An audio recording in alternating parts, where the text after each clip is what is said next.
अस्सलाम वालेकुम। कैसे हैं आप लोग नाजरीन। आज फिर आपकी खिदमत में हाजिर हूँ एक डिश लेके। आज मैं बना रही हूँ मछली का कोरमा। अच्छा, इसमें ज़ायरा कोरमा है तो मैं तकरीबन इसमें 2 टेबलस्पून जो है ऑयल डाला है मैंने और इसको गर्म करने के लिए रखी है। वेलकम बैक नाजरीन। ये इतनी देर में हमारा ऑयल भी गर्म हो गया। आज हम बना रहे हैं मछली का कोरमा। ठीक है, तो इसके लिए जो चीज़ें हैं वो भी मैं ले आई हूँ। ये मेरे पास है ½ kg मछली। ये मैं सिर्फ अपने हस्बैंड के लिए बना रही हूँ, उनको बहुत पसंद है। तो इसमें मैंने सिर और दुम का पोर्शन ज़्यादा लिया है।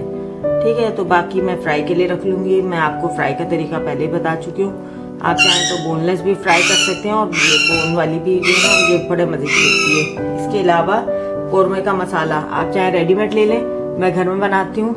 इसमें 4 छोटी इलायची हैं सबस, थोड़ी सी काली मिर्चें हैं, 2 बड़ी इलायची हैं, थोड़ी सी लौंग है, सफ़ेद ज़ीरा है, नमक 1 टीस्पून फुल भर के मैंने धनिया पाउडर लिया है, 1 लेवल टीस्पून मैंने तलहार मिर्च ली है और ½ टीस्पून मैंने रेगुलर लाल मिर्च ली है। ठीक है, मैं मज़ीद रिपीट कर दूंगी जब हम इसको रेसिपी को स्टार्ट करेंगे तब, और साथ साथ जब मैं इंग्रेडिएंट्स डालूंगी। और इसके अलावा जिंजर गार्लिक पेस्ट है और हस्बे आदत जो मेरे पास मेरी फ्राइड अनियन रखी होती है, ये मैंने वो लिए 1 बड़े साइज़ की है। इसको मैं इसमें डाल दूंगी। बिस्मिल्लाहिर्रहमानिर्रहीम। रेसिपी हम स्टार्ट कर देते हैं। इसके साथ ही मैं इसमें ये गरम मसाले भी डाल दूंगी, यानी ज़ीरे को अभी फ़िलहाल छोड़ के लौंग, बड़ी इलायची और काली मिर्च। अब इसकी मैं आज थोड़ी सी बढ़ा देती हूँ और इसको अब हम स्टर करते हैं, यानी पकाना शुरू कर देते हैं। अच्छा, यहाँ पे जैसे मेरी सास बनाती थी, मैंने अपनी सास से ही सीखी है। टिपिकल ऑथेंटिक रेसिपी जो है ना उनकी है। तो वो इसमें मछली में, जैसे ये मछली है इसमें उन्होंने लिया और सिंपल दही, ये दही है मेरे पास। अच्छा, बगैर फिटा हुआ दही है, ये मैं मछली पे लगा दूंगी। ठीक, ये सिर और दुम का जो पोर्शन होता है ना, इसका जायका बहुत अच्छा होता है। ये दही मैंने लगा के और इसको अब मैं छोड़ दूंगी। ठीक है, ये मैंने आपको दिखा दिया। दही लगा के दही में कवर करके इसको मैं रख दूंगी जब तक हमारा मसाला नहीं तैयार हो जाता। तो अब आते हैं फटाफट मसाले की तरफ। चंद बूंदे पानी की डाल देते हैं। क्योंकि प्याज का कलर काफ़ी डार्क ब्राउन सा होने लगा था, तो इसलिए मैंने फटाफट इसमें पानी का इस्तेमाल कर दिया। ये थोड़ा सा डार्क लग रहा होगा लेकिन अब ये सही हो जाएगा, जली नहीं है प्याज, खुदा न खास्ता। अब हम इसमें मसाले ऐड कर देते हैं। ये लाल मिर्च, धनिया पाउडर, नमक और सफ़ेद ज़ीरा। और आपको पता है कोरमे में हल्दी नहीं जाती। ठीक, ये हमने डाल दिया। इसके साथ ही मैं लहसुन अदरक का पेस्ट डालूंगी इसमें। कोशिश करें आँच अभी थोड़ी सी मीडियम लो रखें ताकि आराम से मसाला भून जाए। इसको हमने बिल्कुल दानेदार मसाला बनाना है। मुझे उम्मीद है कि आप लोग भी जब ये बनाएंगे तो आप ज़रूर इसको एंजॉय भी करेंगे और आपको मज़ा भी आएगा। इसमें टेस्टफुल बहुत होती है ये। और इसको आप चावल के साथ खाएं, रोटी के साथ खाएं, आपको जैसे अच्छा लगे। कोरमे का मसाला जिस तरह भुना जाता है, दानेदार हो जाता है, बिल्कुल उसी तरीके से हमने इसको करना है, खूब अच्छी तरीके से। तो इसको ऐसा करते हैं कि हम इसको थोड़ा सा पानी डाल के और इसको पकने के लिए रख देंगे। प्याज भी जो है इसके अंदर हमने डाली है वो भी अच्छी तरह से घुल जाए और तमाम मसालों का जायका भी इसके अंदर आ जाए, रच बस जाए, बहुत अच्छी सी खुशबू आने लगेगी। तो फिर हम आगे का प्रोसीजर करेंगे। मिलते हैं आपसे चंद मिनटों बाद। जी नाज़रीन, यहाँ मसाले के भुनने की बड़ी अच्छी खुशबू आ रही है। बिस्मिल्लाह, देखते हैं क्या सूरत हाल है।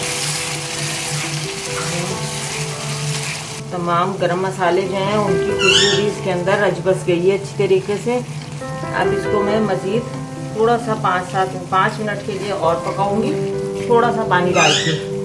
उसके बाद हम दही डालेंगे और इसकी भुनाई करेंगे थोड़ी सी ना, फिर हम मछली की तह लगा देंगे। तो इसको मैं मज़ीद 5 मिनट तक और पकाती हूँ। तो मिलते हैं आपसे 5 मिनट के बाद। इसको मैं अभी कवर करती हूँ और मीडियम हीट पे ही हम इसको 5 मिनट और पकाएंगे। जी नाज़रीन, ये पकते हुए काफ़ी देर हो गई है, 4-5 मिनट हो चुके हैं माशाल्लाह से। खुशबुएं बहुत लाजवाब आ रही हैं।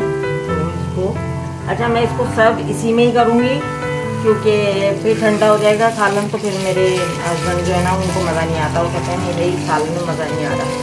तो अब ज़रा कोरमा है तो उसमें तरावट भी आनी चाहिए अच्छी तरीके से। ये मसाला भुन ही गया है तकरीबन। तो अब हम इसमें ये दही जो है अब इसको थोड़ा फेंट लेते हैं और थोड़ा थोड़ा करके इसमें शामिल करते हैं। और इसमें आप टमाटर बिल्कुल ना डालिएगा प्लीज़, क्योंकि कौरमे में टमाटर नहीं पड़ता। तो चलें, मैं जब तक इसको भून रही हूँ, मिलते हैं आपसे चंद लम्हों बाद। जी नाज़रीन, ये देखें कितना अच्छा भून गया है माशाल्लाह से।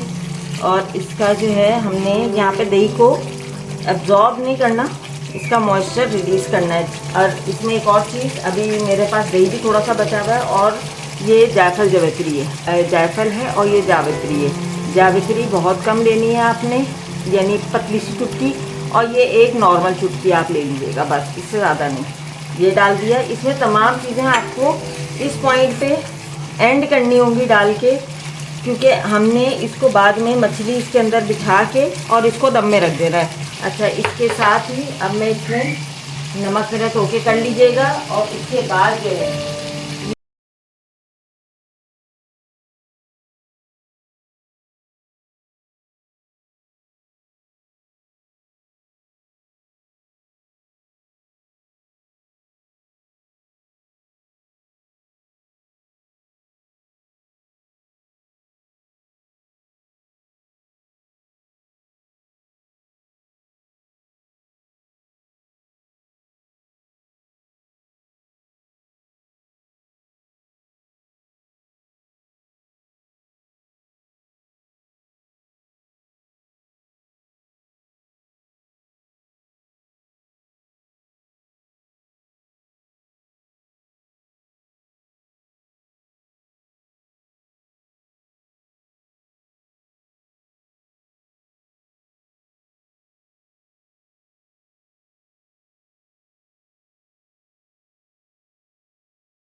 बनाई होगी। अपना फीडबैक ज़रूर दीजिएगा, अपने कमेंट्स में मुझे ज़रूर बताइएगा कि आपको ये रेसिपी कैसी लगी।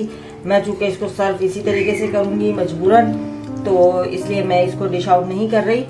बहुत जल्द मिलते हैं और किसी नई रेसिपी के साथ। तब तक के लिए अपना बहुत सारा ख्याल रखिए और अपनी दुआओं में याद रखिए। अस्सलाम वालेकुम।